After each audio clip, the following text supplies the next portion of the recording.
Welcome to another masterpiece of mayhem, Cunning Criminals. We will cover the Baker Street Bank job, how thieves dug through a wall for millions. A small radio operator hears a heist in progress. What did he do next? It was a summer morning in 1971, the air thick with the weight of anticipation. On the iconic Baker Street in London, home to Sherlock Holmes's fictional address, something far more real and sinister was unfolding. Not the crime of deduction, but the crime of greed, an audacious heist that would forever change the way we think about bank robberies. As the sun crept higher, casting long shadows on the cobblestones, a group of men dressed in nondescript suits walked with purpose, blending into the humdrum of a typical weekday. It looked like any other day in the heart of London's financial district, but behind the polished glass of one of the most respected institutions in the city, a monumental plan was coming to fruition. The time had come for one of the most extraordinary heists in British history, the Baker Street Bank job. A job so daring it would leave both law enforcement and the public scratching their heads for years to come. It wasn't the guns, the masks, or the getaway cars that would define this robbery. No, this one was different. This was a crime that took patience, precision, and an uncanny amount of stealth. These thieves weren't interested in violent confrontation or the chaos of a typical robbery. Instead, they sought something far more subtle, a way into the vaults of a prestigious bank, not through the front door or a fancy gadget, but through the walls themselves. The plan had started months before. It was a job that had been meticulously orchestrated, almost like a chess match. And the first move was a seemingly innocent warehouse on the outskirts of London. The thieves had rented it under an alias, positioning themselves as humble, everyday workers. But this was no ordinary warehouse. It was a perfect cover for what would become the nerve center of the operation. The group was a mix of seasoned criminals, masterminds, and hands-on specialists who had pulled off smaller heists in the past, but nothing on this scale. Leading them was a man named the Colonel, a cold, calculating figure with a military background. His experience in planning operations with surgical precision was what made him the ideal candidate to lead this intricate job. The Colonel wasn't just a mastermind, he was also a man who had studied his targets in the most thorough way. For months, he had been watching the Baker Street branch of the Lloyd's Bank, the target of this grand heist. It was a prestigious institution, with a vault considered to be impenetrable. But to the Colonel, nothing was out of reach. He knew this was the ultimate challenge. To get in, the criminals didn't need to rely on traditional methods. They didn't need to break down doors or trigger alarms.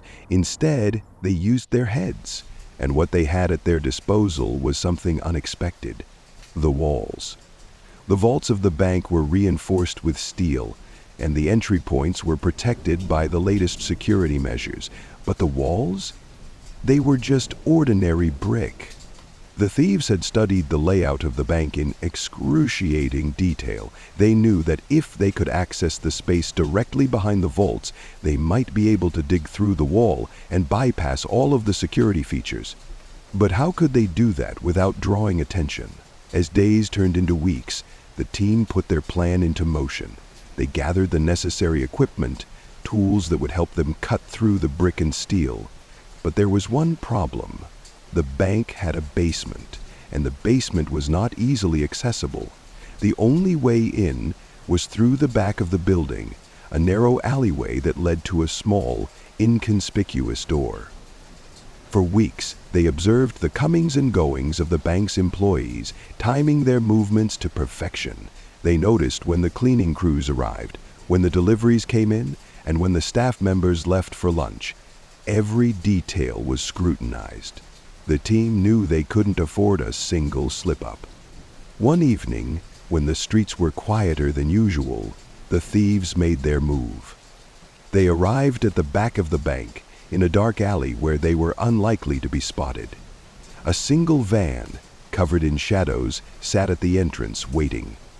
The colonel led his team through the narrow passage, carrying with them the tools and equipment that would make history. The team members wore ordinary clothing, no signs of their intentions hidden under the surface, their faces stoic with determination. The alleyway reeked of damp stone and old grime. It was a place where few would dare to walk at night, a perfect backdrop for a job that demanded secrecy.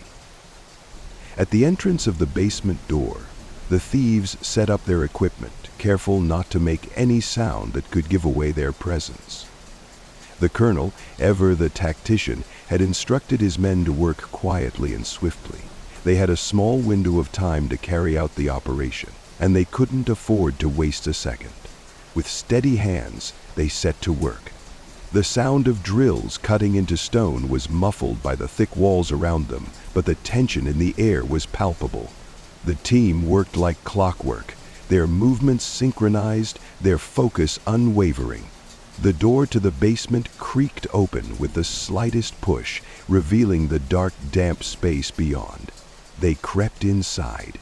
Inside the basement, the air was heavy and cool, a stark contrast to the warmth of the bustling city above. The walls were lined with crates of documents, some labeled, others just stacked haphazardly in the corners. But it wasn't the boxes they were interested in. It was the vaults that lay just beyond, waiting to be breached. They brought in their heavy-duty equipment, jackhammers, drills, and chisels. For hours they worked relentlessly, chipping away at the wall with precision. Dust filled the air, the sharp scent of brick and stone cutting into their senses. But they didn't stop. They had come too far to turn back now. Every inch they dug brought them closer to the riches they sought. The hours turned into days, but the thieves were undeterred. They'd become ghosts in the basement, invisible to the world above. And just as the pressure was mounting, just as the sound of their drilling began to feel unbearable, there was a shift. A crack appeared in the wall, and then another. It wasn't much, but it was enough. The thieves had found their way in. What they didn't know was that this breakthrough would come at a steep cost. The wall they had just breached was part of the bank's foundation, a detail that they had overlooked in their calculations. Their makeshift tunnel was unstable, and if they weren't careful, the entire operation could come crashing down around them. But they didn't have time to think about the consequences.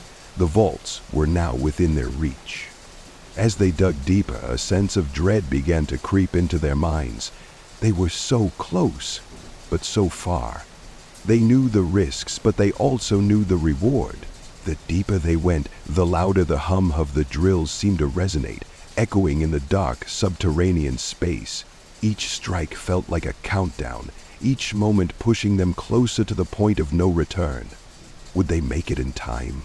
Would the police catch wind of their operation before they could escape with the millions they'd come for? In the darkness, as the sweat poured down their faces, the thieves could taste the success that awaited them. It was so close. But something else lingered in the air, a growing unease. The quiet of the night was slowly being replaced with the sound of approaching sirens. The job wasn't done yet, and the hardest part was still ahead. The clock was ticking. The thieves had to move fast, but they knew that the moment they struck gold, they would have everything they needed to disappear into the night. They had come this far, and nothing, not even the looming threat of discovery, was going to stop them now. The night had fallen into an uneasy silence as the thieves stood in the dark basement, staring at the precarious tunnel they had carved through the thick brick wall. They had reached the vault. The moment of truth was upon them, yet there was no joy in their eyes, only the cold weight of reality. A mistake, any slip-up, would end it all. The sound of distant sirens echoed faintly through the narrow alleyway above, as though the city itself had caught wind of their scheme. The pressure was unbearable, but they couldn't stop now. The colonel's voice broke the stillness. "We're almost there. Let's finish it." His tone was calm, detached, as though the enormity of what they were about to do didn't faze him. He had seen the risks. He had calculated them. But at this moment, as the wall before them quivered with the strain of their labor, nothing was left but the execution. The team worked in unison, carefully reinforcing their tunnel as they pressed forward. Their makeshift path had already compromised the structural integrity of the wall, and now every step was fraught with danger. The colonel had thought of everything, except the wall's vulnerability. They had underestimated the strength of the foundation. The whole operation was teetering on the edge of disaster. One wrong move and it would all come crashing down. For hours, the thieves cut and chiseled at the reinforced concrete, sparks flying as they worked their way through the final layers. Time was running out, and yet, despite the mounting tension, there was a sense of discipline within the group. They had been trained for this. No matter how dire the situation became, no matter how close the threat of exposure, they had a job to do, and they would see it through. As the last few stones of the wall gave way, a final crack rang out, echoing through the basement. The tunnel was now open. A small hole, barely big enough to slip through, revealed the glittering prize beyond. The vault. The team stood still for a moment, catching their breath, staring at the vaults that gleamed ominously in the faint light. This was it. The heist was about to reach its climax. The vaults of the Baker Street branch of Lloyd's Bank were known for their impenetrable security. They were a symbol of British financial power, built to withstand the most advanced techniques in burglary. Steel reinforced by thick layers of concrete and advanced locking mechanisms protected millions in cash and precious valuables. This was not just any bank vault. It was a fortress. But the thieves had outsmarted it. By tunneling through the wall, they had bypassed every high-tech security measure, every layer of protection. The vaults were right there, within arm's reach. The wealth they contained, untold riches that could change the lives of the criminals in an instant, now seemed so tangible, so close. But the danger wasn't over. The vaults, once accessed, still held their secrets. They were locked tight, sealed with an intricate system of dials, locks, and sensors. To open them, the team would need more than just brute force. They would need precision, patience, and a deep understanding of the vault's inner workings. Luckily, the colonel had anticipated this challenge. Before the heist, he had spent weeks studying the vaults, collecting intel from every possible source. He knew the exact layout of the bank and had studied the blueprints of the vault's locking system. It wasn't just about breaking in. It was about knowing the system better than the bank's own security team. The team set to work immediately, their hands steady despite the pressure mounting in the air. The colonel, ever the strategist, took charge. He had brought in specialized tools for this very moment, laser-cutting devices, high-tech gadgets designed to bypass any lock. With calculated precision, the thieves began to work on the vault. The colonel led the operation, guiding each move with authority. The seconds stretched into minutes, then into hours, as the group worked in perfect synchrony. It was a delicate process. Each turn of the dial, each adjustment to the vault's inner workings, bringing them closer to their goal. Outside, the sirens grew louder. The tension in the basement was suffocating. The sound of the drills, the buzz of the lasers, and the muffled conversations of the thieves were the only things that filled the space. Every noise seemed to reverberate in the dark. every distant echo a reminder that they were running out of time. The thieves had been lucky so far, unnoticed, undetected. But they knew that luck only lasted so long. As the final lock clicked open, a collective breath was drawn. The vault was now accessible. In the vault, stacks of cash and precious jewels lay in wait. Gold bars gleamed in the dim light, their weight palpable even from a distance. The sight of it made the heart race, but there was no time to marvel at the spoils of the heist. The colonel had drilled it into his men that this job was about efficiency. They didn't come here to waste time. As the team moved in, bags were passed around, filling quickly with cash, gold, and whatever could be easily carried. The colonel, ever vigilant, kept his eyes on the clock, watching the seconds slip by. They had exactly 60 minutes, just 1 hour, to load up and make their exit. If they missed that window, everything would be lost. They'd be caught, the police would swarm, and the heist would go from a masterstroke to a catastrophic failure. The team worked quickly, methodically, like well-oiled machines. Every bag, every bar of gold was swept into the hold with swift efficiency. But even as the riches piled up, the sense of unease only grew. They had done the impossible. They had breached the vaults of one of London's most secure banks. But the real challenge lay in the escape. How would they get away without being caught? They still had to navigate through the same alleyway, the same basement door, and across the busy streets of London. And then there was the matter of the security cameras. Despite their efforts, there was one thing the thieves couldn't control: the cameras. Baker Street was a heavily surveilled area, and though they had taken steps to avoid detection, one unfortunate misstep could send them straight into the arms of the law. They knew they were playing a dangerous game, but they were convinced they had covered all the bases. Unfortunately, they were wrong.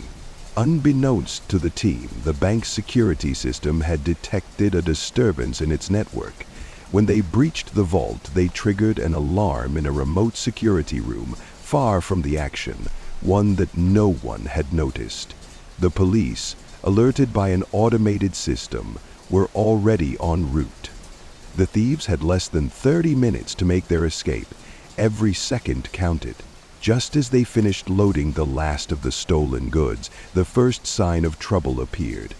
The colonel's ears pricked up at the sound of sirens growing nearer. The team paused for a split second, then sprang into action. They knew their exit route had to be flawless.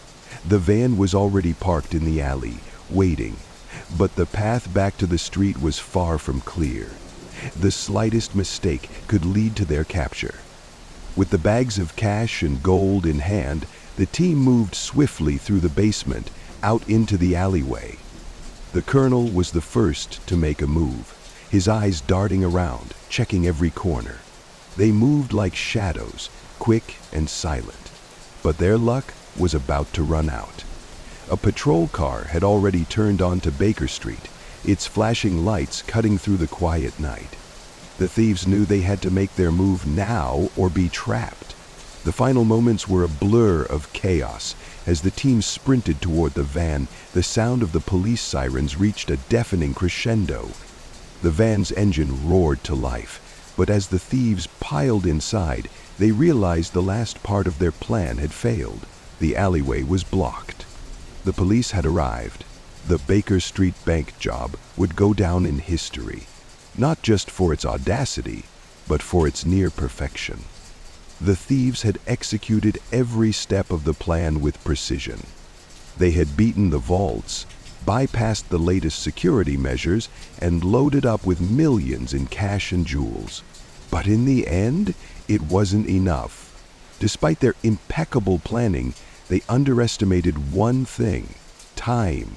The police arrived moments too late to catch them in the act, but the escape was far from smooth.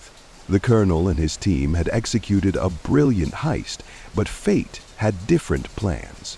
The scene was chaos. The van's engine revved, the tires screeched against the cobblestone, and the thieves' hearts raced. They had done it. They had breached one of the most secure vaults in the city. They had loaded millions of pounds worth of cash, gold, and jewels into their bags.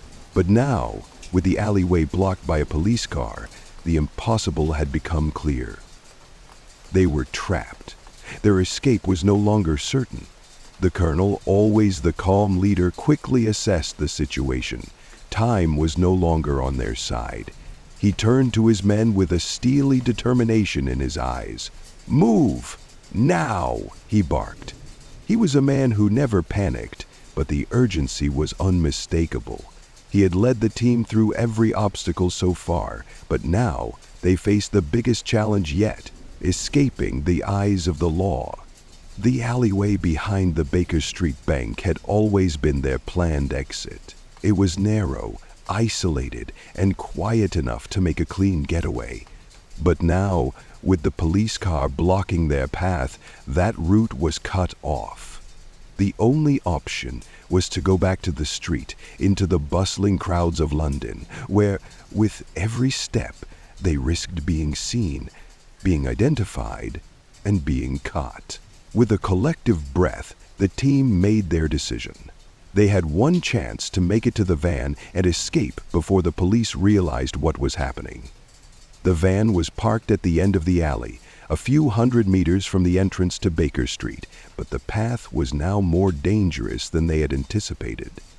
The street lamps flickered in the night, casting long shadows over the narrow street. Their every step was a risk. The colonel led the charge, his eyes scanning the area as he moved. His men followed close behind, each one holding the bags tightly, aware of the weight of the loot, but even more of the weight of their lives. One wrong move and they would be caught. As they reached the corner of the alley, the colonel signaled to stop. He peered around the corner cautiously, checking for any sign of movement from the police. For a moment, there was silence. The police car sat motionless, its lights flashing in the distance, but no officers had yet exited the vehicle. The streets were eerily quiet, save for the distant hum of traffic and the occasional sound of footsteps. But then the sound they feared most, siren after siren, echoed through the streets. More police cars were arriving, and they were closing in fast. Panic began to set in. The colonel's men knew the only chance they had left was to split up. The team, while highly trained, was now no longer operating as a cohesive unit. They were simply trying to survive, to outrun the law that had been set in motion the moment they breached that vault. "Go!" the colonel shouted, his voice hoarse with urgency. "Don't look back. Keep moving." The group scattered, each thief taking a different path, attempting to throw off the police and create confusion. They knew that the police would have a hard time keeping track of all of them at once. The streets of London were dense, the crowds chaotic, and the late-night traffic was heavy. If they could just blend in, slip into the shadows of the night, they might just make it out alive. But nothing ever goes exactly as planned. The first thief, a lanky man by the name of Johnny Fingers, had the least weight to carry. Just a bag full of cash. He darted down a side street, his sneakers barely making a sound against the pavement. His heart pounded in his chest as he passed the shadowy doorways of closed shops. He wasn't far from Baker Street now, and the thought of slipping into the underground system, the tube, was the only thing on his mind. He could vanish into the crowds and disappear, or so he thought. He turned a corner, almost running into a passing pedestrian. He mumbled an apology, but the man gave him a curious glance, then did a double take. Johnny's heart skipped a beat. The man was wearing a suit that looked like something the police might wear. For a moment, it felt as though time slowed. Johnny picked up the pace, But as he did, he saw a flash of blue lights, police cars speeding down the road. Without thinking, he took the first door he could find, an old pub tucked away on a quieter street. He ducked inside, and for a moment it seemed like he had escaped. But his respite was short-lived. The pub was already packed with patrons, the noise of chatter and laughter drowning out any chance of hearing the approaching footsteps. It wasn't long before he was surrounded. A police officer had recognized his face from the wanted posters, a detail he hadn't counted on. Johnny was arrested within minutes, the bag of cash still in his hand. Back on Baker Street, the Colonel and the others were running out of time. They had to think fast. A quick exit through the alley was no longer possible, and the streets were getting too hot. The Colonel led the rest of his team in a different direction, hoping to make their way toward the West End, where the crowds might provide the cover they desperately needed. But even as they moved quickly through the winding streets, they could feel the pressure mounting. They hadn't anticipated this level of response from the police. The sound of sirens grew louder, converging from all directions. The Colonel looked over his shoulder, his breath ragged from the sprint, and for the first time since the heist began, doubt crept in. Could they still pull this off? It was at that moment that he realized the true danger they faced. The police weren't just looking for a van anymore. They were looking for them, and they had already seen too many faces in the crowd. Too many had caught a glimpse of the desperate thieves running through the streets of London, and their descriptions would soon make their way to every officer in the city.